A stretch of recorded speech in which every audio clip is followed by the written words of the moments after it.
Hello guys, andito na yung kami. Ayusin mo naman pag video.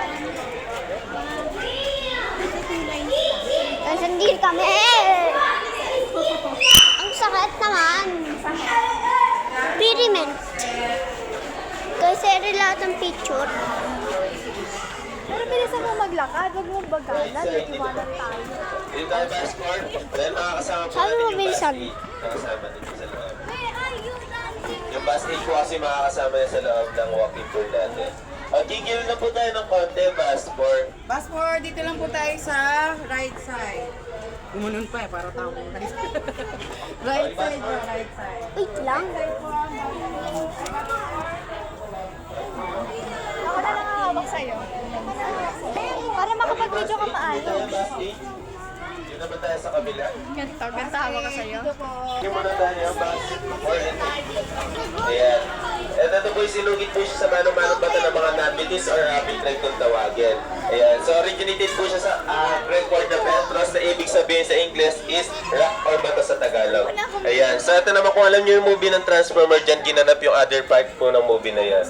And ito naman, si Basilio Matilicarnas. So sa one of the Asian wonders of the world po yan, na located po sa bansang Turkey. Okay, so ito po is libingan po siya ni Masolus, ang kanyang kapatid na naging asawa niya rin. Ayan. So dati po, inasawa niya po yung kapatid niya. Ayan, dati kasi pwede nila asawahin yung kapatid nila dahil sa kayamanan. Ayaw nila ibigay yung kayamanan nila sa ibang lahi, kaya inasawa niya na lang po yung kapatid niya.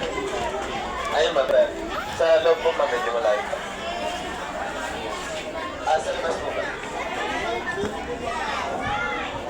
We already go there. Just look. There. May iwan na yung tour guide. Tatlong grupo to ha, bus 2. Okay, Sama natin.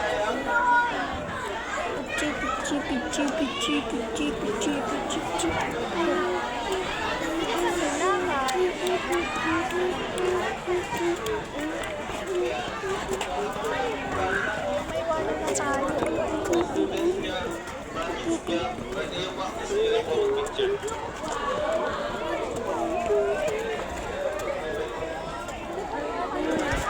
Picture ka dyan. Pabili.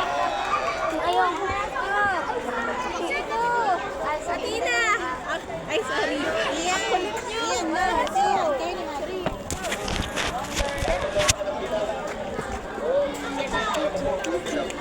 Alika namin dito. Okay, so dito naman meron tayo mga mag-museum. So dito kayo pwede kayo pumasok sa loob at mag-take na picture. So yung arena ng mga gladiator, dito nila pinag-alabin yung mga gladiator para masakaya. Ayaw umayo. Meron rin tayo arena dito sa Pilipinas, kaya Philippine Arena. Pero madalas yung arena nila nasa sabungan.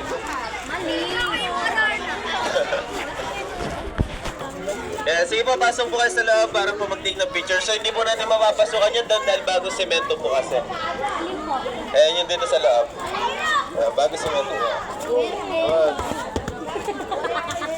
Okay, so dito naman po meron tayong Lights of Alexandria. Ang sunod na, Fires of Alexandria po. So ito is pinagawa po yan ng mga seafarer o mandaragat para maging guide or ilaw po nila sa dagat. So this one po is nasira na po siya ng 3 sunod-sunod na successive earthquake.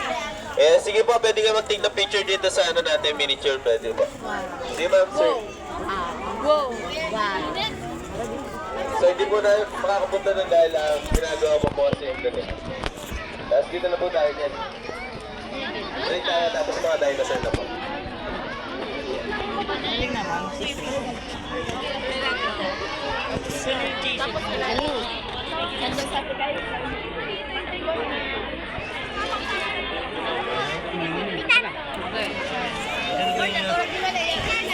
Mga history muna tayo. Tapos after na mga dinosaur na lang Swimming pool oh. Swimming pool.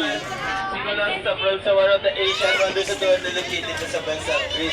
Ang visa ito naman is gawa sa Iron and Bronze and kung alam niyo yung Statue of Liberty at yung Milford niya. Ayan. So ito is nasira na siya ng successive earthquake. So yun yung sinito niya yung Sihelius, kung kilala yung Sihelius. Sa likod ng bahay niya. Yun, Sihelius. Ayan, siya yung son of God. Yeah, Sihelius. Okay, so dito naman tayo sa next video. Sarap. 30 meters deep. Ay, what's this Isa naman? din na last miniature natin si Statue of Zeus at Olympia sa one of the Asian wonders of the world na located sa bansang Greece. Based on Greek mythology, siya yung god of goddesses, god of lightning, and god of thunder. Kaya sa sobrang kabayaran niya is nagkaroon siya ng 700 na babae. May bitaw siya. May bitaw. May bitaw. Wala siyang bitaw. Kasi hindi pa siya na-content doon sa 700, meron pa siya 300 made. Ayan. Almost naging 1,000 yung babae niya. Ayan. Ewan ko lang kung hindi pa naputput. Kasi, yung ano, kasi, Kasa na di kayo gawin. okay, so this is na nga po si Tancho. So, one of the new wonders of the world located sa